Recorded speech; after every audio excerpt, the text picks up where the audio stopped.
नमस्कार, मी संतोष सुतार आणि आपण पाहतात सीएल माझा. दौलत अथर्व इथं 79वा स्वातंत्र्य दिन मोठ्या उत्साहात साजरा करण्यात आला. चेअरमन मानसिंग खोराटे यांच्या मार्गदर्शनाखाली सतत वेगळेपण जोपासणाऱ्या दौलत अथर्व प्रशासनानं यावेळी चंदगड तालुक्यातील निठूर येथील शहीद जवान परशुराम लोंढे यांच्या वीर पत्नी श्रीमती तुळसा परशुराम लोंढे यांच्या हस्ते ध्वज फडकवण्यात आला.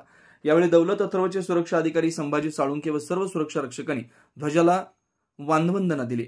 यावेळी दौलत अथर्वचे संचालक Vijay Patil, technical manager Kashinath Shete, electrical manager Sachin Naik, store keeper Vijaykumar Desai, cane yard supervisor PD Sarvade उपस्थित होते. प्रारंभी उपस्थित सर्व मान्यवरांचं एचआर मॅनेजर अश्रू लाड यांनी स्वागत केलं. यावेळी ध्वजारोहण झाल्यानंतर वीरपत्नी तुळसा लोंढे यांनी दौलत अथर्व प्रशासनाची कृतज्ञता व्यक्त करत त्या म्हणाल्या, मी एक वीरपत्नी आहे, पण पहिली मी एक शेतकऱ्याची कन्या आहे, म्हणजे किसानची मुलगी आहे. त्याच्यामुळे मला कारखान्यामध्ये आल्याबद्दल खूप अभिमान वाटते. पण माझे काका पण इथं होते, ते आता ह्याच्यामध्ये वारले, पण मला त्यांचा पण अभिमान आहे की मी त्यांची कन्या आहे. आणि माझ्या मिस्टरांचा पण मला खूप अभिमान आहे. आणि इथं बोलवल्याबद्दल सर्वांचे मी अभिमान मानते, धन्यवाद मानते. जय हिंद.